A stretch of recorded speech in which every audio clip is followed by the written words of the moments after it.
40 বছর আগে বিয়েবাড়িগুলোতে কেমন অনুষ্ঠান হতো।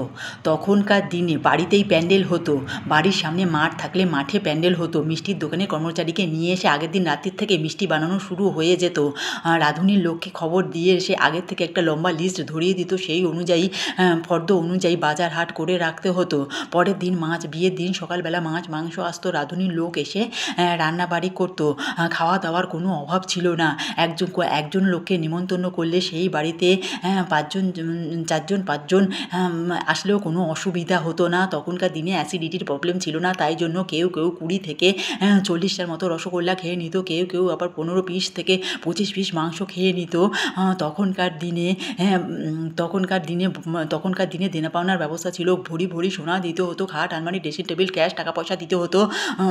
তাই জন্য বরের বাড়িতে বরকে বৌভাত করার জন্য আর নিজের টাকা পয়সা খরচা করতে হতো না। শ্বশুরবাড়ির টাকা পয়সা দিয়েই বৌভাত হয়ে যেত। তখনকার দিনে বর যখন আসতো তখন পাড়া শুদ্ধ লোক পিলপিল করে বর দেখতে আসতো, আর যেই বাড়িতে বউ আসতো সেই বাড়িতে পাড়া শুদ্ধ লোক পিলপিল করে বউ দেখতে চলে আসতো।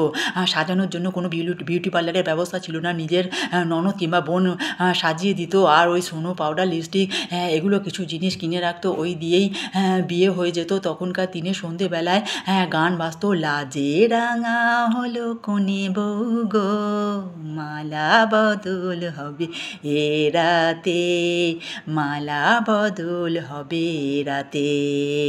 কিন্তু তখনকার দিনে কনে ভীষণ ভয়ে ছিল, খুব টেনশানে ছিল। সাজনাতলায় যখন শুভ দৃষ্টি হতো তখন পান পাতা সরিয়ে বরকে ভালো করে দেখতে পারত।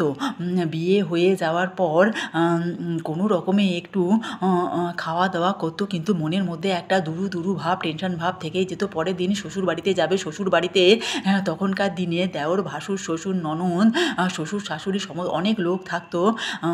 কিন্তু তখনকার পরের দিন যখন বিয়ে হয়ে যেত, পরের দিন যখন যেত তখন কনে খুব কান্নাকাটি করতো, কাঁদতে কাঁদতে অনেক সময় অজ্ঞান হয়ে যেত। আবার অনেক মেয়ের কান্না দেখে মাও কেঁদে নিত।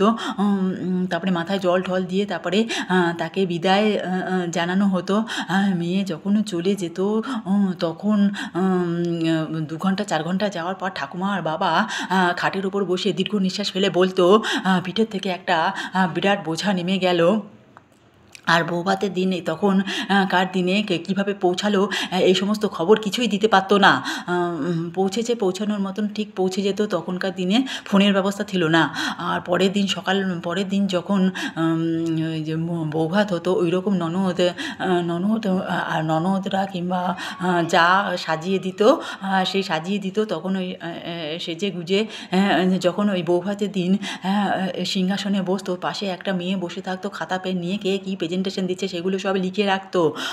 তখনকার দিনে সবাই লাইন দিয়ে বসতো, আর পরিবেশনের লোকেরা পরিবেশন করতো। ফুচকা পকোড়ার ব্যবস্থা ছিল না। একবারই খেতে বসতে হবে, একবারই খেয়ে দিয়ে পেট ভর্তি করতে হবে। এই হলো 40 বছর আগের বিয়েবাড়ির অনুষ্ঠান।